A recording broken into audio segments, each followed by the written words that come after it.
Hi everyone, कैसे आप सभी। सो गाइस देखो, एसबीआई पीओ का नोटिफिकेशन आ चुका है और अब इससे अच्छी और गोल्डन अपॉर्चुनिटी हमको नहीं मिल सकती। बिकॉज देखो, मुझे पता है आप में से काफी सारे बच्चे अभी इस टाइम बहुत ही ज्यादा परेशानी वाले स्टेज से निकल रहे हो। भाई काफी सारे बच्चे ऐसे हैं जो अपना ग्रेजुएशन कंप्लीट कर चुके हैं। बहुत सारे बच्चे वो भी हैं जो अपना पोस्ट ग्रेजुएशन तक कंप्लीट कर चुके हैं, बट कहने के लिए हमारे हाथ में एक भी अच्छी नौकरी नहीं है।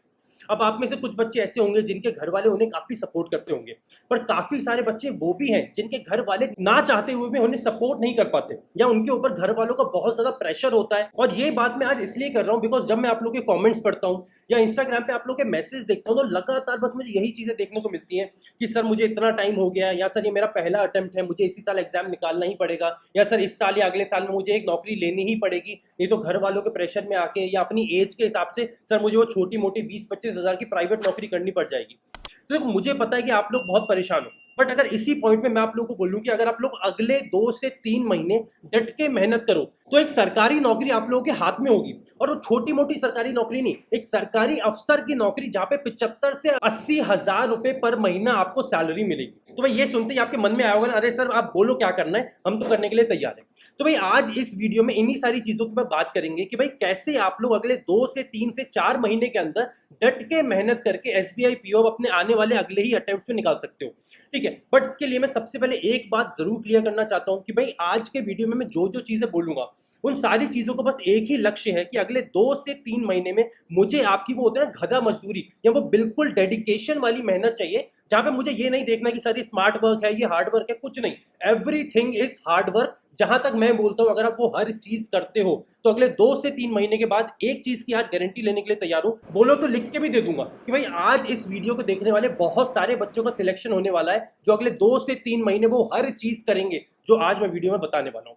ठीक है, तो चालू करते हैं, हर चीज के बारे में बहुत डिटेल में बात करेंगे। तो सबसे पहले बात कर लेते हैं भाई इस एग्जाम के सिलेबस की। भाई सिलेबस क्या क्या आता है? देखो, एसबीआई पीओ 2 लेवल पे होता है, एक प्री और एक मेंस। भाई इंग्लिश, क्वांट और रीजनिंग, ये तो भाई दोनों ही पार्ट्स में आते हैं। भाई आपका प्री में भी और मेंस में भी दोनों आते हैं। इसके साथ आपका मेंस में एक नया पार्ट ऐड हो जाता है जिसको बुलाया था जीके। मतलब टोटल ऑल इन ऑल हमें 4 सब्जेक्ट्स की तैयारी करनी होती है। तो भाई आज के वीडियो में मैं आप लोगों को हर सेक्शन की स्ट्रैटेजी बताऊंगा कि पर्टिकुलर हर सेक्शन में आपको किस तरीके से तैयारी करनी है, हर सेक्शन के अंदर अलग अलग टॉपिक्स में आपको कितना टाइम देना है, इस सेक्शन को कितना टाइम देना है, और ओवरऑल आपकी पर्टिकुलरली किस सोर्स से तैयारी करनी है, किस टीचर को फॉलो करना है, क्या कोई पेड मटेरियल लेना है या यूट्यूब से तैयारी करनी है या कहीं और जाके तैयारी करनी है। हर चीज ऑल इन ऑल आज की वीडियो में आपको पूरी 100% या बोलूं तो 110% आपकी तैयारी का वो होता है ना असला बारूद मिल जाएगा। ठीक है, तो चालू करते हैं। सबसे पहले बात कर लेते हैं कि भाई हम क्वांट के सेक्शन की तैयारी कैसे करेंगे। भाई देखो, क्वांट होता है मैथ्स। अब भाई कुछ लोगों को अगर क्वांट ना समझ आ रहा हो तो आपने जो स्कूल में मैथ्स पढ़ा है वही यहाँ पे क्वांट बोला जाता है। ठीक है, अब देखो इसके ना टोटल 3 पार्ट्स होते हैं। सबसे पहला पार्ट होता है इसका स्पीड मैथ्स। ठीक है, स्पीड मैथ्स के बोलते हैं बिकॉज यहाँ पे आपको जल्दी जल्दी आंसर निकालने होते हैं। दूसरा होता है डीआई, डेटा इंटरप्रिटेशन, और तीसरा होता है आपका अरिथमेटिक। ये सारे बच्चों ने सुना होगा। अब स्पीड मैथ्स में क्या क्या आता है भाई, यहाँ पे आपके टोटल 3 टॉपिक्स आते हैं। सबसे पहला आता है आपका क्वाड्रेटिक इक्वेशन, दूसरा आता है आपका सिंप्लीफिकेशन अप्रोक्सीमेशन, और तीसरा आता है आपका नंबर सीरीज। ठीक है, ये 3 टॉपिक्स आते हैं।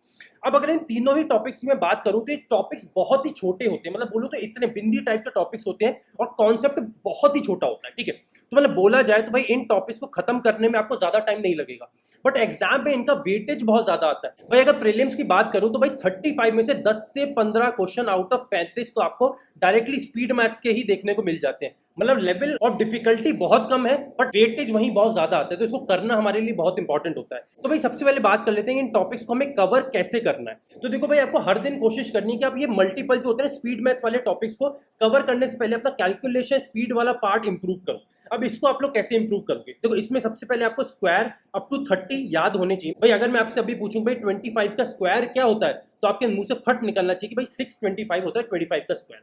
वहीं आपको क्यूब्स याद होने चाहिए अप टू 20। मतलब 20 मतलब मैं कुछ भी आपसे पूछूं, भाई मैं अगर आपसे पूछूं भाई 9 का क्यूब बताओ, तो आपकी जुबान से तभी के तभी निकलना चाहिए सर 729। मतलब अप टू 20 आपकी जुबान पे होने चाहिए। इसके साथ स्क्वायर रूट हो गए, क्यूब रूट हो गए, ये सारी चीजें आपको आनी चाहिए। इसके साथ कुछ और ज्यादा इंपॉर्टेंट चीजें होती हैं, लाइक आपको टेबल आनी चाहिए। ठीक है, अब देखो जनरली लोग बोलते हैं कि भाई आप अप टू 30 टेबल याद करो, बट देखो मैं आपको अपना एक्सपीरियंस बताऊं तो भाई मैंने कभी भी 30 तक टेबल याद नहीं करे। भाई मुझे जितने स्कूल में वो 10, 12 या 13 तक टेबल याद थे, बट मेरा तो सारा काम उसी से हो जाता था बिकॉज मेरा कैलकुलेशन वाला पार्ट काफी ज्यादा स्ट्रॉन्ग था। बट इसके साथ आपको जो एक बहुत इंपॉर्टेंट चीज पे काम करना है वो है बॉड मास रूल। अब ये मैं इसलिए बोल रहा हूँ बिकॉज इसको ना मैक्सिमम बच्चे निगलेक्ट कर देते हैं कि सर इसमें क्या है, प्लस माइनस डिवीजन मल्टीप्लीकेशन ही तो है सर, ये तो हम बचपन से करते आ रहे हैं। बट वहीं अगर मैं आपको बोलूँ भाई जल्दी से बताओ 11 इंटू 65 कितना होगा, तो बहुत सारे बच्चे क्या करेंगे, लिखने बैठ जाएंगे 11 65 मल्टीप्लाई करो ऐसे ऐसे, तो कितना आ गया 5 1 कैरी से सर 715। भाई ये तरीका गलत है, आपको जुबान पे करना आना चाहिए कि भाई 65 इंटू 11 कितना हो गया 650 प्लस 65। भाई इसको जैसे कि ऐड करेंगे 65 प्लस 50 700, 700 प्लस 15 715, ऐसा आंसर आना चाहिए आपकी जुबान से, ना कि ऐसे मल्टीप्लाई करना। तो इसके लिए आपको क्या करना है भाई, इसके लिए आप लोग YouTube पे जाओ और डायरेक्टली सर्च करो भाई कैलकुलेशन स्पीड आप लोग कैसे इंप्रूव कर सकते हो। मैं आपको बोलूंगा कि स्टार्टिंग के 2 हफ्ते एटलीस्ट, स्टार्टिंग के 2 वीक एटलीस्ट 30 मिनट्स दो अपनी कैलकुलेशन स्पीड को इंप्रूव करने के लिए। इसमें आप लोग क्या करो, अलग अलग तरीके से चीजें देखो भाई, अलग अलग ट्रिक्स क्या हो सकती हैं भाई, स्क्वायर फाइंड करने की, क्यू फाइंड करने के लिए, मल्टीप्लिकेशन डिवीजन एडिशन सब्ट्रैक्शन, इसकी अलग अलग ट्रिक क्या हो सकती हैं। फिर ज्यादा से ज्यादा प्रैक्टिस करा करो। अब प्रैक्टिस कहाँ से करोगे, आपको जब भी कोई नंबर मिलता है, मान के चलो आप रोड पे खड़े हो, आपने किसी गाड़ी के पीछे से नंबर प्लेट देखी, भाई नंबर प्लेट लिखा है DL013752, तो क्या करो, जल्दी से कोशिश करो 13752 इन सबको ऐड करो। तो ये चीजें आपकी प्रैक्टिस भी करवाती हैं। तो इस तरीके से डेली 30 मिनट्स पहले 2 हफ्ते में आपको देने हैं अपनी कैलकुलेशन स्पीड स्ट्रॉन्ग करने के लिए।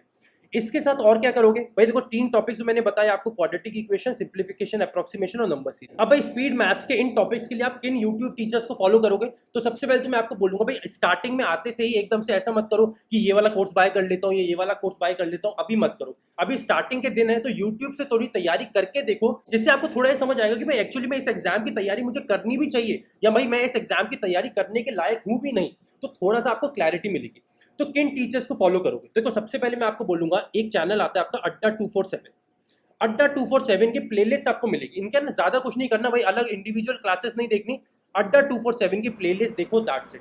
इसके साथ एक और चैनल है, उसका नाम है ऑलिव बोर्ड। भाई ऑलिव बोर्ड पे भी आप उनकी प्लेलिस्ट पे जाओ और सर्च करो क्वाड्रेटिक इक्वेशन अड्डा 247 प्लेलिस्ट, या simplification approximation olive board playlist, ऐसे करके सर्च करो। ठीक है, ये बात हो गई। बट इसके साथ एक बहुत ही इंपॉर्टेंट चैनल जो कोई भी आपको नहीं बताएगा, मतलब यहां तक कि ये भी हो सकता है कि मैक्सिमम लोगों को इस चैनल का नाम ही ना पता हो, और उस चैनल का नाम है स्मार्ट स्टडी। भाई ये वो चैनल है जिससे पढ़ के मैंने भी इस एग्जाम में बहुत अच्छे से मेहनत करी थी, प्रिपरेशन काफी हद तक मैं बोलता हूँ स्मार्ट स्टडी ने मेरी मदद करी थी। तो आप लोग चाहो तो स्पीड मैथ के हर टॉपिक के लिए स्मार्ट स्टडी को एटलीस्ट एक बार मेरी रिकमेंडेशन में जरूर देखना, बहुत ही बेहतरीन चैनल है और बहुत पुराना चैनल चला आता है। भाई मैंने अपनी तैयारी के टाइम भी इस चैनल से कुछ तैयारी जरूर करी थी। तो आप लोग ये 3-4 चैनल है, इनको फॉलो कर सकते हो। अब नेक्स्ट बात करते हैं भाई हमारा बच्चा DI और अरिथमेटिक। अब आप बोलोगे कि सर अरिथमेटिक में तो मैं ज्यादा टाइम दूंगा नहीं, बिकॉज DI बहुत ज्यादा आता है एग्जाम में, और मैक्सिमम लोग मुझे यही बोलते हैं कि अरिथमेटिक अभी छोड़ दो, DI पे मेन फोकस करो। भाई मैं आपको बोलूंगा कि ये वाली गलती अब बिल्कुल मत करना। भाई आज से 1-2 साल पहले तक ऐसा होता था, बट लास्ट 1-2 साल में SBI ने अपनी पूरी स्ट्रैटेजी चेंज कर ली है। और अब पता है SBI क्या करता है, भाई अब SBI जो आपके DI में 5 क्वेश्चन होते हैं ना, 5 में से 3 से 4 तो डायरेक्टली ऐसे क्वेश्चन देता है जो आपके अरिथमेटिक बेस्ड होंगे। भाई उसमें क्या आएगा, percentage, ratio and proportion, profit and loss, mensuration, probability, time speed distance, time and work, मतलब वो सारे आपके अरिथमेटिक के टॉपिक्स आ जाएंगे इनडायरेक्टली या डायरेक्टली आपकी DI के अंदर। तो इसका मतलब क्या है कि भाई DI चालू करने से पहले आपका अरिथमेटिक पे हाथ बहुत ज्यादा मजबूत होना चाहिए।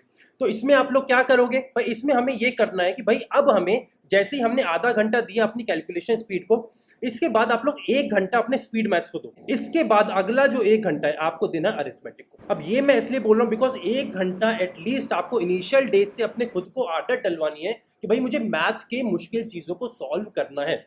इसमें आपका सीक्वेंस क्या होना चाहिए भाई, इसमें सबसे पहले आप लोग करोगे परसेंटेज, इसके बाद आप लोग करोगे रेशियो एंड प्रपोर्शन, इसके बाद आप लोग करोगे एवरेजेस, इसके बाद करोगे प्रॉफिट एंड लॉस, इसके बाद करोगे टाइम स्पीड डिस्टेंस, इसके बाद करोगे टाइम एंड वर्क।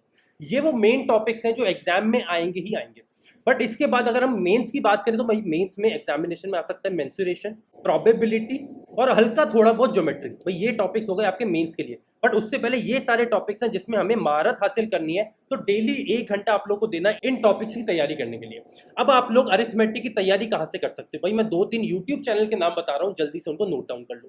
भाई सबसे बढ़िया चैनल जो आपको मिल सकता है वो है करियर डिफाइनर, बहुत बढ़िया चैनल है, कौशिक मोहंती बहुत अच्छा काम कर रहा है। जरूर देखना। और इनकी वीडियोस है कुछ वन टॉपिक वन वीडियो करके, वो वाला प्लेलिस्ट देख लेना, आपका सारा काम हो जाएगा। इसके अलावा आप और किस चैनल को फॉलो कर सकते हो भाई, आप फॉलो कर सकते हो अल्फा बैंकर को।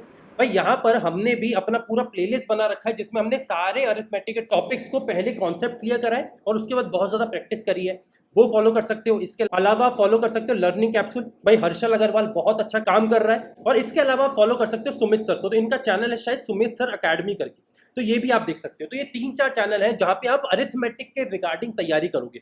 बट तैयारी करोगे किस सीक्वेंस में कि भाई जिस भी टॉपिक को उठा रहे हो, फॉर एग्जांपल आपने आज परसेंटेज उठाया, तो कोशिश करो कि भाई 3 से 4 दिन के अंदर आपके सारे कॉन्सेप्ट्स क्लियर हो जाए, सारे कॉन्सेप्ट क्लियर हो जाएंगे। इसके बाद आपको क्या करना है, अगले 1 से 2 दिन इसकी करनी है भरपूर प्रैक्टिस। ठीक है, अब देखो प्रैक्टिस के लिए आप YouTube पे भी फॉलो कर सकते हो भाई, अलग अलग आपको वीडियोस मिल जाएंगी। बट स्टिल अगर आपको लगता है कि नहीं सर मुझे तो एक ही जगह पे प्री का, मेंस का और टॉपिक वाइज सारा कंटेंट मिलना चाहिए, तो इसके लिए अगर आप ऐसा चाहते हो तो भाई आप गाइडली के पीडीएफ बंडल को फॉलो कर सकते हो। ठीक है, तो गाइडली के पीडीएफ बंडल में क्या होता है, प्री और मेंस के अलग अलग टॉपिक्स दिए होते हैं, मतलब आपको टॉपिक वाइज क्वेश्चन होंगे भाई, परसेंटेज के क्वेश्चन हो गए, प्रॉफिट एंड लॉस के क्वेश्चन हो गए, डीआई के क्वेश्चन हो गए, क्वाड्रेटिक इक्वेशन, सिंप्लीफिकेशन, तो ऐसे अलग अलग टाइप के और अलग अलग लेवल के क्वेश्चन आपको मिल जाएंगे। तो अगर आप लोग गाइडली का पीडीएफ बंडल बाय करना चाहते हैं तो लिंक आपको वीडियो के डिस्क्रिप्शन में मिल जाएगा। ठीक है, और अब आखिरी में बात कर लेते हैं भाई डीआई हमें कहां से प्रिपेयर करना है। तो देखो मैं आपको बोलूंगा एटलीस्ट डीआई को अपने पहले 2 हफ्ते में कम से कम आपको 30 मिनट्स, मतलब आधा घंटा देना ही देना है। इसमें हमारी कोशिश बस ये होनी चाहिए कि हमें सबसे पहले कॉन्सेप्ट समझना है कि कितने टाइप के पैटर्न्स बन सकते हैं भाई, कितने अलग अलग लेवल के डीआई आ सकते हैं भाई, अलग अलग पैटर्न ऑफ क्वेश्चंस क्या हो सकते हैं, ये सारी चीजें आपको समझनी है डीआई के रिगार्डिंग। ठीक है, अब ये 30 मिनट्स आप तैयारी कहां से करोगे, तो भाई ये 30 मिनट में आपको कोशिश करनी है कि यूट्यूब के जो अलग अलग बड़े बड़े टीचर्स है ना, उनका खून चूस लो भाई, उनके जितने भी वीडियो डले हुए हैं बार बार देखो भाई। इसमें आप किसे फॉलो कर सकते हो भाई, देखो मैं बोलूंगा सबसे पहले आप इसमें फॉलो कर सकते हो अगेन करियर डिफाइनर, बहुत अच्छा चैनल है और कौशिक मोहंती सर बहुत अच्छा काम कर रहे हैं। अगला आप लर्निंग कैप्सूल को अगेन फॉलो कर सकते हैं, बहुत अच्छा काम कर रहे हैं। इसके अलावा आप अल्फा बैंकर को फॉलो कर सकते हैं, हमारे चैनल पर आपको प्रॉपर डेडिकेटेड प्लेलिस्ट मिल जाएगी आपके डीआई के रिगार्डिंग। और इसके अलावा फॉलो कर सकते हैं एक बहुत ही फैबुलस चैनल है जिस चैनल का नाम है मेरिट शाइन। भाई काफी सारे लोगों को इस चैनल के बारे में नहीं पता होता, अभिषेक सर करके यहाँ पे सर है जो बहुत ही बढ़िया पढ़ाते हैं, मुझे बहुत पसंद आते हैं, तो मेरिट शाइन चैनल को भी आप फॉलो कर सकते हैं। बट अगेन बोलूंगा इनका सिंगल किसी वीडियो पे रुक मत जाना, प्लेलिस्ट के लिए हमेशा जाया करो भाई, हमेशा कोशिश करा करो कि चाहे आप लोग अल्फा बैंकर से पढ़ो, मेरिट शाइन से पढ़ो या किसी भी चैनल से पढ़ो, बट उनके प्लेलिस्ट पे, मतलब प्लेलिस्ट में क्या होता है, वो होता है ना रामबाण इलाज होता है प्लेलिस्ट, मतलब एक टीचर को जितना भी आता है वो उस प्लेलिस्ट में डाल देता है। तो आपको क्या करना है, सबसे पहले प्लेलिस्ट को टारगेट करना है। ठीक है, तो हमने क्या करा भाई क्वांट में सबसे पहले 30 मिनट भी दिए मैंने कैलकुलेशन में, 1 घंटा दिया मैंने स्पीड मैथ्स में, 1 घंटा दिया मैंने अपना अरिथमेटिक में और 30 मिनट मैंने दिए अपने डीआई में, मतलब टोटल कितना हो गया, 1.5 घंटा टोटल 3 घंटे हमें डेली बेसिस पे देने हैं क्वांट को। बात खत्म, इससे ना ज्यादा ना इससे 1 मिनट कम। ठीक है, तो अब बात कर लेते हैं नेक्स्ट सेक्शन की, दैट इज इंग्लिश के सेक्शन। भाई इंग्लिश में हमें क्या करना है, अब देखो आप में से काफी सारे बच्चों को ना डाउट होता है कि सर मैं तो हमेशा से हिंदी मीडियम से पढ़ा हूं, या तो सर मैं किसी और मीडियम से पढ़ा हूं, कि सर हम बचपन से इंग्लिश मीडियम में नहीं पढ़े, तो क्या हम इस एग्जाम को निकाल सकते हैं। तो मैंने कुछ पहले अपने वीडियोस में एग्जाम्पल भी दिया है, आज फिर देता हूँ। अपनी पिछली ब्रांच में जहाँ पे मैनेजर था ना, वहाँ पे टोटल मेरे पास 5 लोगों का स्टाफ था भाई, 5 पीपल। इन 5 में से 3 लोग वो थे जो हिंदी मीडियम से बिलोंग करते थे भाई, इनमें से एक स्टाफ थे वाराणसी के, एक थे झांसी से और एक थे मध्य प्रदेश के सागर जिले से, मतलब सब के सब प्रॉपर हिंदी मीडियम से थे। बट इन सब के सब ने अभी 2017, 18, 2019 में बैंक पीओ का एग्जाम क्वालिफाई करके आए थे। मतलब इसका कहने का मतलब यहाँ पे ये है कि भाई इंग्लिश अगर आपको नहीं भी आती है तो डरने की जरूरत नहीं है, बिकॉज यहाँ पे आप बहुत इजीली हिंदी मीडियम से होके भी इस एग्जाम को निकाल सकते हो। तो भाई हमें इंग्लिश में क्या करना है, भाई सबसे पहले तो मैं आपको बोलूंगा कि किसी पर्टिकुलर टीचर को इंग्लिश के लिए फॉलो करने की जरूरत नहीं है, बिकॉज देखो आप जब भी किसी भी इंसान से पूछोगे ना कि भाई हमें बैंक पीओ की तैयारी करनी है तो इंग्लिश के लिए हम क्या करें, तो सारे लोग आपको बोलेंगे भाई सबसे सही और सबसे एक ही चीज जो आपको करनी है वही भाई आपको मैक्सिमम टाइम रीडिंग को देना है। ठीक है, अब रीडिंग का नाम सुनते ही मैक्सिमम लोग पगला जाते हैं या बोलूं तो बौखला जाते हैं कि न्यूज़पेपर हमें न्यूज़पेपर करना है भाई, सारे टीचर सारे बच्चे newspaper the Hindu, Indian express इनमें लगे रहते हैं। मैं आपको बता रहा हूं अपने बहुत सालों के एक्सपीरियंस से बता रहा हूं कि अगर आपको इंग्लिश से डर लगता है या आज इंग्लिश में कंफर्टेबल नहीं हो तो न्यूज़पेपर बिल्कुल भी मत उठाना। अब देखो ये जो बात है ना, आपको पूरे यूट्यूब पे डंके की चोट पे बोल रहा हूं, कोई भी और नहीं बोलेगा, बिकॉज किसी में बोलने में इतनी दम नहीं होती ना, वो नहीं होता कि सच्चाई बोलने के लिए तो बहुत ताकत चाहिए भाई। ये ना भाई सारे लोग आजकल ये बोल रहे हैं कि भाई हिंदू पढ़ो, इंडियन एक्सप्रेस पढ़ो या इकोनॉमिक टाइम्स पढ़ो, तो ऐसा कोई तो हो जो भाई सच बोले कि भाई सच क्या है, सच ये है कि भाई पहले दिन से न्यूज़पेपर नहीं पढ़ना है। और चाहे तो आपको लग रहा हो ये बात झूठी है, तो देख लो जितने बच्चे द हिंदू से एडिटोरियल पढ़ते हैं, भाई उनका हाल क्या है कि जब वो तैयारी करने आए थे तो उनको इंग्लिश का ना डर था, और आज उनके अंदर इंग्लिश का खौफ है। भाई जब वो तैयारी करने आए थे तो उन्होंने सोचा भाई इंग्लिश को मैं एक अच्छे लेवल पे ले जाऊंगा, तो 20 नंबर के आसपास मेरे इंग्लिश में आ जाए तो मेरा काम हो जाएगा। और जो वो होता है ना एडिटोरियल पढ़ना चालू कराए, बड़ी बड़ी बातें करी, वो कैप करेंगे, ये करेंगे, वो करें, आज उनका हाल ये है कि भाई वो बोलते हैं भाई कैसे मेरा इंग्लिश में कट ऑफ पार हो जाए, भाई भगवान मेरा कट ऑफ पार करवा लेना, बस मेरा काम हो जाएगा। तो ये बोल रहा हूँ, ये गलती कभी मत करना। अब आपका अगला क्वेश्चन होगा कि सर अगर न्यूज़पेपर नहीं पढ़ना तो फिर क्या पढ़ना है? तो भाई इसके लिए मैं आपको कुछ बुक्स के नाम बता देता हूँ। भाई वो आप पढ़ सकते हो, या तो आप नॉवल पढ़ सकते हो, या तो आप पढ़ सकते हो सेल्फ हेल्प बुक्स। भाई ये बुक्स बहुत पसंद है मुझे। इसके साथ आप पढ़ सकते हो जो अलग अलग आपको डॉक्यूमेंट्रीज मिलेंगी, नेट जियो की डॉक्यूमेंट्री मिलेगी, या अलग अलग मतलब जितने भी डॉक्यूमेंट्री के पीडीएफ आपको मिल सकते हैं, आप इन सबको डाउनलोड करो भाई, टेलीग्राम से, हर जगह से इतने इजीली ये सारी बुक्स मिल जाती हैं। इनको डाउनलोड करो और इनको पढ़ना चालू करो। तो आप डेली बेसिस पे इनको कितना टाइम दोगे? तो भाई आपको डेली बेसिस पे 1 घंटा रीडिंग करनी है। भाई बस और बस सिंपल रीडिंग करनी है, मतलब ऐसा कुछ नहीं करना कि सर मुझे तो समझ ही नहीं आ रहा क्या लिखा है, या तो इसमें तो मुश्किल मुश्किल वर्ड्स है, ये इसके सेंटेंस क्या बोल रहे हैं मुझे समझ नहीं आ रहा। कुछ नहीं, बस आप कोशिश करो कि 1 घंटा डेली रीडिंग करो, और जितना ज्यादा हो सके, डिक्शनरी 100 बार उठानी पड़ती है तो 100 बार डिक्शनरी उठाओ। अलग अलग वर्ड के सिंपल वर्ड के मीनिंग भी नहीं आते तो भी उसको उठा के देखो, नोट डाउन करो भाई। पर हमें तैयारी ऐसे ही करनी है कि हर दिन 1 घंटा रीडिंग करनी है, ठीक है। इसके साथ मैं आपको एक चीज और बोलूंगा कि भाई स्टार्टिंग के दिनों में कोशिश करो कि कुछ टाइम ना आप लोग ग्रामर को जरूर दो, बिकॉज प्रॉब्लम ये है कि काफी सारे बच्चे वो आते हैं जिनको इंग्लिश बिल्कुल ही नहीं आता। तो मैं आपको बोलूंगा बेसिक कोशिश करो कि एटलीस्ट 1 घंटा ना आप लोग ग्रामर को भी स्टार्टिंग में दो। इसमें देखो टॉपिक्स बता रहा हूँ, चुनिंदा टॉपिक्स है, बस उन्हीं ही टॉपिक्स को काम करना है और कोई भी टॉपिक नहीं छूना। भाई सबसे पहला टॉपिक है आपका सब्जेक्ट वर्ब अग्रीमेंट। भाई इस टॉपिक को सारे बच्चे नोट करो, एंड आई होप कि अभी तक सारे बच्चे नोट जरूर बनाए रहेंगे। अगला टॉपिक है आपका टेंसेस। नेक्स्ट टॉपिक है आपका noun and pronoun, noun pronoun. Next topic है आपका वर्ब एडवर्ब, भाई क्रिया और वो समय क्रिया क्या होता है वो होता है। अगला है आपका एडजेक्टिव्स, ठीक है। और फाइनल और लास्ट टॉपिक है आपका प्रीपोजिशन। ये वो सारे टॉपिक्स हैं जो ग्रामर के लिए आपको बैंक पीओ की तैयारी में पढ़ने हैं, ठीक है। अब इसमें आपको ये करना है भाई, कुछ नहीं करना, जो जो टॉपिक लिखे हैं ये टॉपिक पकड़ो। For example subject verb agreement grammar topic bank PO, या subject verb agreement SBI PO questions, या एसबीआई पीओ कॉन्सेप्ट। तो इसमें जो भी टीचर आता है, किसी भी टीचर की आप क्लास ले सकते हो।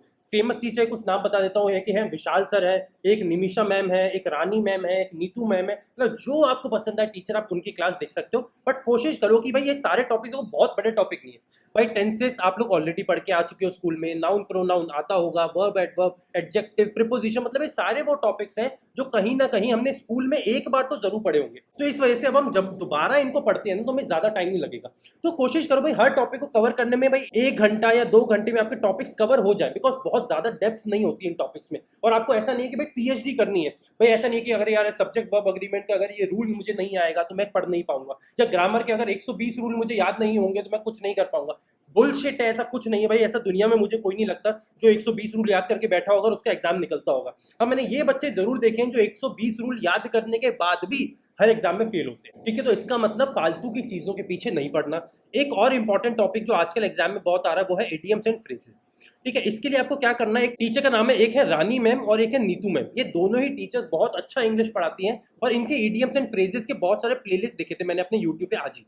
तो आप लोग क्या कर सकते हो, अगर आपको इडियम फ्रेजेस की तैयारी करनी है, यूट्यूब पे जाओ और सर्च करो idiom and phrases Rani ma'am, ये इडियम फ्रेजेस नीतू मैम, और इनका जो भी प्लेलिस्ट मिले प्लेलिस्ट से इनको सारी चीजें समझ लो, ये भी काम आपका हो जाएगा। बट स्ट्रिक्टली आपको इसको 1 घंटा ही देना है ग्रामर वाले पोर्शन के साथ। अब भाई यहाँ तक आपकी ग्रामर हो गई और रीडिंग हो गई। अब आप लोग बोलोगे सर वोकैब की तैयारी अलग से करेंगे? मैं बोलूंगा भाई बिल्कुल भी नहीं। भाई वोकैब की तैयारी आपकी हो तो रही थी भाई, जहां आप लोग रीडिंग की तैयारी कर रहे हो साथ साथ में वोकैब भी तो कर रहे हो। भाई जब आप एक लाइन पढ़ोगे, यहाँ एक वर्ड, यहाँ एक वर्ड, यहाँ एक वर्ड, जहां जाके जब बार बार डिक्शनरी खोलोगे तो वही तो तैयारी होती है वोकैब की तैयारी। तो इसमें आपको क्या करना है, देखो मैं बोलूंगा चाहो तो नोट्स बना सकते हो। नोट्स बनाने का एक ट्रिक बता देता हूँ कैसे बनाते हैं। भाई नोट्स आपको कुछ ऐसा बनाना है, यहाँ पे लिखा वर्ड, यहाँ लिखा उसका मीनिंग, और यहाँ लिखा उसका एक सेंटेंस। ऐसे फॉर एग्जाम्पल अगर मैं एक वर्ड पकड़ लूँ, बहुत ईजी सा वर्ड पकड़ लेते हैं, गुड। भाई गुड मतलब यहाँ पे मैंने लिखा अच्छा, गुड का मतलब होता है अच्छा। यहाँ पे मैं लिख लेता हूँ, मान के चलो आपका नाम है श्रुति, तो मैं लिख देता हूँ भाई श्रुति इज अ गुड गर्ल। भाई ये मेरा एक सेंटेंस बन गया। तो इस तरीके के आपके नोट्स बनाने हैं। पर नोट्स बनाने की एक बहुत इंपॉर्टेंट ट्रिक आपको और बता देता हूँ। भाई नोट्स आपको इस तरीके से बनाने हैं कि जब आप 6 दिन नोट्स बनाते हो, भाई मान के चलो मंडे से सैटरडे आपने नोट्स बनाए, ठीक है, हर चीज के, ग्रामर के, क्वांट के, इंग्लिश के, रीजनिंग के, रीडिंग के, हर चीज के आपने जो नोट्स बनाए, 6 दिन के बाद आपको कोशिश करनी है कि मैं मंडे से सैटरडे मैंने जो भी चीज पढ़ी है हर चीज को मुझे संडे को रिवाइज करना ही करना है। मतलब वो होता है ना मम्मी की कसम, या होता है विद्या माता की कसम खा लो कि भाई छठे दिन के बाद 7वां दिन मेरा रिवीजन डे ही रहेगा। आपने जितने भी लोग होते हैं ना अभी तक जो अल्फा बैंकर को फॉलो कर रहे होंगे, मैं हर संडे को एक पोस्ट जरूर डालता हूं कि भाई Sunday means revision day. Because भाई आपने जो भी 6 दिनों में पढ़ा है अगर उसको 7वें दिन रिवाइज नहीं करोगे तो ये हर चीज आपकी वेस्ट हो जाएगी। वो तो ना हर चीज का कोई वर्थ नहीं लगा, हर चीज वर्थलेस या वेस्ट ऑफ टाइम हो जाएगा जब तक आप लोग उसको रिवाइज नहीं करोगे। तो रिवीजन जरूर करना है अपने 7वें दिन, दैट इज संडे के दिन में, ठीक है। इसके साथ आपने जब 1 घंटा अपनी रीडिंग को दे दिया, 1 घंटा आप लोगों ने ग्रामर को दे दिया, इसके बाद आप लोगों को 30 मिनट्स देने हैं जहां पे आपको करनी है बहुत सारी प्रैक्टिस, ठीक है। अब इस प्रैक्टिस में आप लोग क्या करोगे भाई? प्रैक्टिस में देखो, अगर कोई आपके पास मटेरियल है तो बहुत अच्छी बात है, नहीं तो जो मैंने आपको गाइडली का पीडीएफ बंडल बताया है, लिंक आपको वीडियो के डिस्क्रिप्शन में मिल जाएगा, उससे भी तैयारी कर सकते हो अगर आप लोग को टॉपिक वाइज या लेवल वाइज तैयारी करनी है तो, ठीक है। और इसके साथ कोशिश एक और करना है कि भाई जब आप लोग तैयारी कर रहे हो ना तो ज्यादा से ज्यादा सेक्शनल मॉक्स लगाना भाई। बिकॉज क्या होता है, मैक्सिमम बच्चे ये करते हैं कि इंग्लिश में जो कंफर्टेबल फील नहीं करते हैं, जिनको इंग्लिश में डर लगता है ना, उनका डर लगातार बढ़ता रहता है। तो सेक्शनल मॉक ज्यादा से ज्यादा लगाने की जरूर कोशिश करो, ठीक है। अब देखो सेक्शनल मॉक्स की बात करो, देखो बाजार में बहुत सारे मॉक्स अभी अवेलेबल है। अगर मेरी पर्सनल रिकमेंडेशन की बात करेंगे तो भाई मुझे सबसे ज्यादा पसंद है स्मार्ट कीड़ा का मॉक टेस्ट, ठीक है। अब स्मार्ट कीड़ा का मॉक टेस्ट मुझे पसंद है बिकॉज इनका जो लेवल है या तो एग्जाम लेवल या उससे थोड़ा ऊपर लेवल की तैयारी करवाते हैं। मतलब कई बार एग्जाम में ऐसा होता है ना, भाई एग्जाम बहुत मुश्किल आ गया, भाई काफी सारे बच्चे बोल रहे हैं मुझसे हिला नहीं, मुझे समझ नहीं आया, तो यहाँ पे आपको इस टेस्ट सीरीज की जो सबसे अच्छी बात, बिकॉज ये ट्राइड एंड टेस्टेड है भाई, मैं कभी भी ट्राई और टेस्ट करने से पहले किसी चीज को रिकमेंड करता ही नहीं हूँ। और आप लोग मेरी जाके शायद 2 साल पुरानी वीडियो भी देख लोगे, तब भी मैं यही चीजें रिकमेंड करता था जो मैं आज कर रहा हूँ, बिकॉज मैं तब भी इनको टेस्टिंग करता था और आज भी मैं इन लोगों की टेस्टिंग करता हूँ। तो मुझे पता भाई इनका जो एग्जाम का पैटर्न है, भाई ये लोग जल्दी जल्दी जैसे एग्जाम चेंज होता है, एग्जाम का लेवल चेंज होता है, पैटर्न ऑफ क्वेश्चन चेंज होते हैं, हर चीज को इनकॉर्पोरेट करते रहते हैं। तो आप लोग स्मार्ट कीड़ा का मॉक टेस्ट सीरीज बाय कर सकते हो। अगर आप लोग बाय करना चाहते हैं तो लिंक आपको वीडियो के डिस्क्रिप्शन में मिल जाएगा, ठीक है। अब नेक्स्ट बात करते हैं अपने नेक्स्ट सेक्शन की, दैट इज रीजनिंग का सेक्शन। ये है बच्चों का पसंदीदा सेक्शन। मतलब ये होता है ना, इस सेक्शन में मैक्सिमम बच्चे होते हैं जो ऐसा दिल बना के आते हैं, चीर के इनका दिल होता है, भाई आया है मेरा दिल ले गई रीजनिंग, मजा आ गया, रीजनिंग कर लिया सर, दिल खुश हो गया। काफी सारे बच्चे ऐसे जिनको रीजनिंग में बहुत मजा आता है, पूरे पूरे दिन रीजनिंग करते रहते हैं।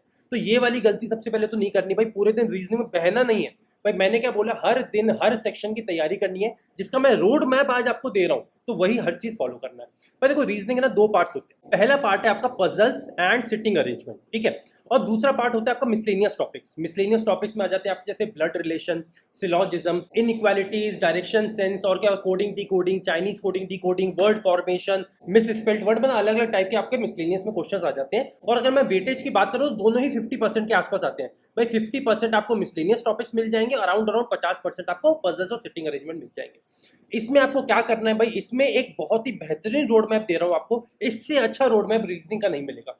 इसमें आपको सबसे पहले तैयारी करनी है मिसलेनियस टॉपिक्स की। इसमें भाई डेली आपको 1 घंटा देना है अपने, 1 से 1.5 घंटा ले लो, 1 से 1.5 घंटा आपको देना है अपने मिसलेनियस टॉपिक्स को, ठीक है। अब देखो कुछ टीचर्स के नाम बता रहा हूँ, उन टीचर्स को आप लोग फॉलो कर सकते हो। सबसे पहला और सबसे पसंदीदा जो सबका टीचर रहता है वो है अंकुश लांबा भाई। अंकुश लांबा सर सबको बहुत पसंद है और इनके बहुत सारे अलग अलग प्लेलिस्ट आपको इनके चैनल पर मिल जाएंगे। इसके अलावा एक है सौरभ सर, वो भी बहुत अच्छे टीचर है, मतलब बहुत मजा आता है लोगों को। एक है पुनीत सर, इनके साथ भी बच्चों को बहुत मजा आता है। और एक जो मैक्सिमम लोग ज्यादा नहीं जानते, अगेन बोल रहा हूँ उनका नाम, वो है स्मार्ट स्टडी भाई। ये एक ऐसा चैनल है जिसने मुझे एसबीआई पीओ या आईबीपीएस पीओ क्वालिफाई प्री और मेंस दोनों में मदद करी थी। ये कुछ चैनल्स हैं जो आपको बहुत मदद कर सकते हैं। और इसके अलावा एक और चैनल है जो ज्यादा लोगों को नहीं पता होता, वो है मेरिट शाइन भाई। इनकी भी आपको अलग अलग टॉपिक वाइज प्लेलिस्ट मिल जाएंगे, तो इनमें से आप किसी भी टीचर को फॉलो कर सकते हो। बट इसमें आप करोगे किस तरीके से, घंटा 1.5 घंटा लगा के आप किसी भी एक पर्टिकुलर टॉपिक को उठाओ और उसका कॉन्सेप्ट पढ़ लो भाई। देखो ये जितने भी मिसलेनियस के टॉपिक है ना, blood relation, direction sense, inequality, coding decoding, मतलब सारे के सारे बिल्कुल हलवा टॉपिक्स होते हैं। मतलब इनका कॉन्सेप्ट की बात करें तो कॉन्सेप्ट होता है इतना सा, पर वेटेज एग्जाम में कितना आता है, तो भाई एग्जाम में आता है 50%, वेटेज इतना होता है। मतलब इतना सा कॉन्सेप्ट पढ़ के आपके इतने ज्यादा नंबर आ सकते हैं। तो मैं इसलिए बोल रहा हूँ आपको तैयारी यहाँ से चालू करनी है, 1 से 1.5 घंटा देना। टीचर के नाम आपको बता दिए, तो सीक्वेंस क्या होना चाहिए भाई, सबसे पहले आप लोग इसका कॉन्सेप्ट पढ़ोगे। कॉन्सेप्ट बहुत कम है, 1-1.5 घंटे में इजीली कॉन्सेप्ट खत्म हो जाएगा किसी भी टॉपिक का। कॉन्सेप्ट खत्म करने के बाद आप क्या करोगे, बहुत सारी प्रैक्टिस। अब प्रैक्टिस आपको यूट्यूब पे बहुत इजीली मिल जाएगी। अगर यूट्यूब पे आपको मजा नहीं आता है तो मैंने आपको बता दिया, गाइडली का पीडीएफ बंडल भी आप लोग बाय कर सकते हो, ठीक है। तो यहाँ तक बात हो गई कि आप लोग मिसलेनियस टॉपिक की तैयारी कैसे करोगे। बट अब बात आती है भाई पजल की तैयारी सर कैसे होगी।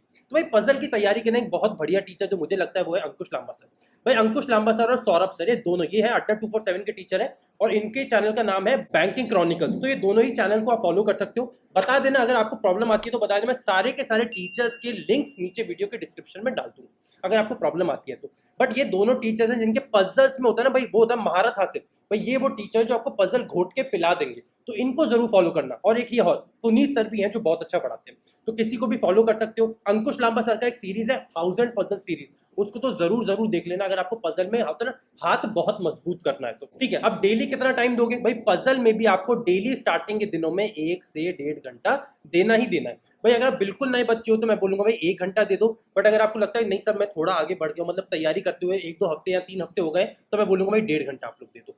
ठीक है, तो मतलब रीजनिंग में कितना टाइम दोगे? 1 से 1.5 घंटा यहाँ पे और 1 से 1.5 घंटा यहाँ पे, मतलब 2 से 3 घंटे आपको रीजनिंग में देने हैं अभी। ठीक है, इसके बाद फाइनली अब बात करते हैं भाई जीके के सेक्शन में हमें क्या करना है। देखो इस बार ना जीके का सेक्शन काफी हद तक बिल्कुल चेंज हो गया है। मतलब लास्ट ईयर तक जब हम बात करें तो भाई जीके का सेक्शन हमारा टोटल खुलता था 35 मिनट के लिए, ठीक है। बट इस साल से इन्होंने क्या करा भाई, क्वांट के 5 मिनट और रीजनिंग के 5 मिनट कम कर दिए और यहाँ पे 10 मिनट बढ़ा दिए। मतलब आपका जीके का सेक्शन 45 मिनट्स के लिए ओपन होने वाला है। मतलब अच्छा खासा बड़ा सेक्शन और बहुत ज्यादा इंपॉर्टेंस दे रहे हैं लोग जीके को। बट अभी भी मैं बोलूंगा कि भाई जीके की ज्यादा आपको अंदर बहुत ज्यादा चेंजेस लाने के लिए जरूरी नहीं है, जो अभी तक करते आ रहे हो बस वही सारी चीजें करनी है।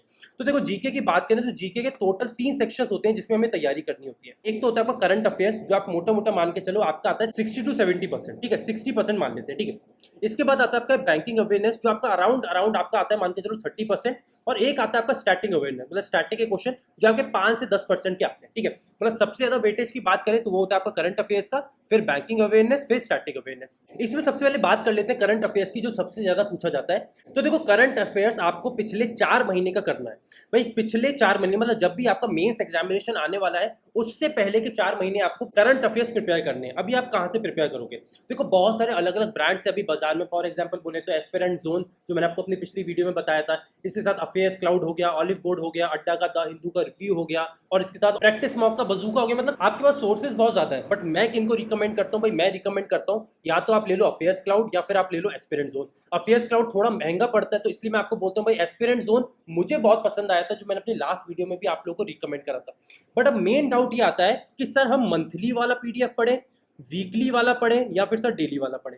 तो देखो सबसे पहले बताऊं, डेली वाला तो बिल्कुल भी नहीं पढ़ना भाई, भूल जाओ, डेली तो पढ़ना ही नहीं है। अब आप लोग चूज कर सकते हो कि आपको वीकली पढ़ना है या मंथली पढ़ना है। भाई मैं तो हमेशा बोलता हूँ भाई ज्यादा से ज्यादा कोशिश करो मंथली वाला पढ़ लो। बट स्टिल आपको लगता है कि सर मंथली बहुत बड़ा आता है, हमें मजा नहीं आता, समझ नहीं आता है, तब आप वीकली वाला भी पढ़ सकते हो। ठीक है, इसमें आप क्या कर सकते हो? अच्छा एक और अच्छा सोर्स है करंट अफेयर्स के लिए, वो है अड्डा 247 का द हिंदू का रिव्यू, वो भी बहुत अच्छा है। इसके साथ एक और है, वो है ऑलिव बोर्ड का बोल्ट। मतलब ये छोटे छोटे सोर्सेज हैं जो बहुत होता है ना। जैसे ये वाले जो सोर्स मैं आपको बता रहा हूँ, इसका 1 महीने का पीडीएफ आपका आएगा अराउंड 150-200 पेज का। अच्छा एस्पिरेंट जोन एक ऐसा सोर्स है जो बहुत थॉरो है, बहुत कॉम्प्रिहेंसिव है। स्टिल इनका जो पूरा पीडीएफ है वो 80 पेज के अंदर खत्म हो जाता है।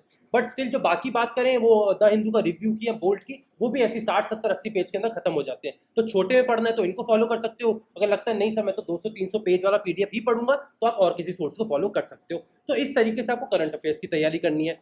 इसके बाद नेक्स्ट सोर्स आता है आपका बैंकिंग अवेयरनेस। अब देखो बैंकिंग अवेयरनेस के लिए ना आपको स्टैटिक पार्ट बहुत पढ़ना पड़ता है। तो इसमें आपका बहुत सारे टीचर्स हैं, उनका कुछ का नाम मैं आपको यहाँ पे बता देता हूँ। सबसे पहला टीचर जो मुझे पसंद है वो है कुश पांडे।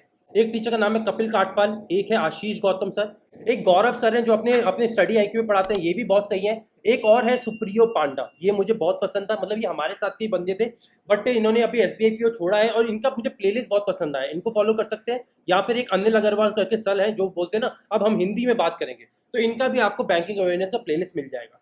तो अब आपको क्या करना है भाई, सारे जितने ही मैंने टीचर्स के यहाँ नाम बताए हैं सारे टीचर्स पे जाओ, ऐसा लिखो बैंकिंग अवेयरनेस कुश पांडे, उनका एक वीडियो देख लो। ऐसे लिखो बैंकिंग अवेयरनेस गौरव सर, उनका एक वीडियो देख लो। बैंकिंग अवेयरनेस सुप्रियो पांडा, उसका एक वीडियो देख लिया। Banking awareness Anil Agrawal sir, उनका एक वीडियो देख लिया। तो ऐसे करके सारे के सारे टीचर्स के एक एक वीडियो देखो, जिससे आपको एक क्लैरिटी मिलेगी भाई हमें किस टीचर का आखिर समझ आ रहा है, और फिर जिस भी टीचर का समझ है उससे अपना पूरा का पूरा बैंकिंग अवेयरनेस का सोर्स खत्म कर। ठीक है, बैंकिंग अवेयरनेस के लिए आप लोग वीडियो को फॉलो करना। अच्छा करंट अफेयर्स की बात करें तो भाई करंट अफेयर्स के लिए ना आप कोई भी 2 पीडीएफ सोर्स फॉलो करना है, कोई भी 2 पीडीएफ सोर्स और एक वीडियो सोर्स भी आप लोगों को फॉलो करना है। बट वीडियो सोर्स आपको अपने रिवीजन के लिए फॉलो करना है। मतलब फॉर एग्जांपल अगर मैं आपको बोलूं कि भाई अभी महीना चल रहा है सितंबर, तो भाई मान के चलो आपने अभी अगस्त का मंथली पीडीएफ उठाया, ठीक है, अगस्त का मंथली पीडीएफ आपका अभी 10 दिन में अगला खत्म हो गया।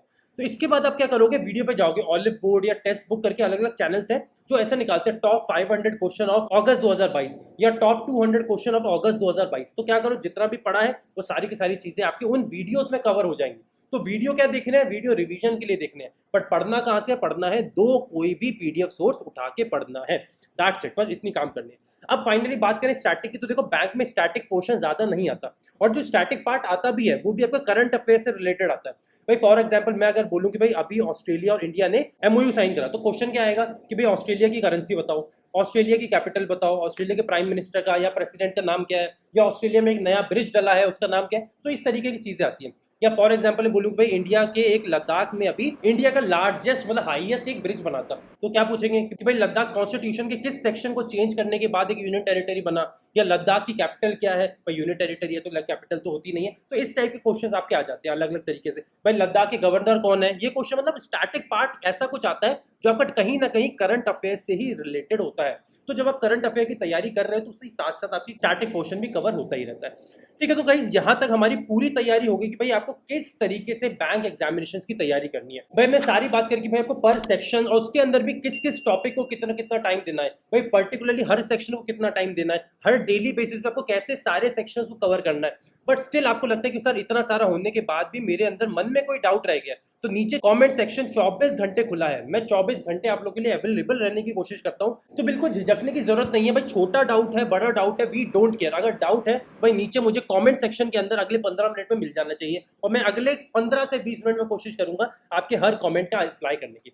सो गाइस मिलते हैं अगले वीडियो में, till then take care, bye bye. इसी तरह बने रहिए द अल्फा बैंक के चैनल के साथ, बिकॉज हमारा सिग्मा बैच चल रहा है, और अगर आप इस बार एसबीआई पीओ या आईबीपीएस पीओ की तैयारी कर रहे हो तो सिग्मा बैच का एक भी क्लास मिस मत करना, और इसका पूरा का पूरा प्लेलिस्ट आपको अपने चैनल पर मिल जाएगा, जिसके बाद आप लोग खुद बोल पाओगे कि सर हाँ मैं लिख के देने के लिए तैयार हूं कि मैं एसबीआई पीओ बनूंगा या मैं एसबीआई पीओ बनूंगी। इसी थॉट के साथ आपको छोड़ के जा रहा हूं, मिलते हैं अगली वीडियो में, till then take care, bye bye.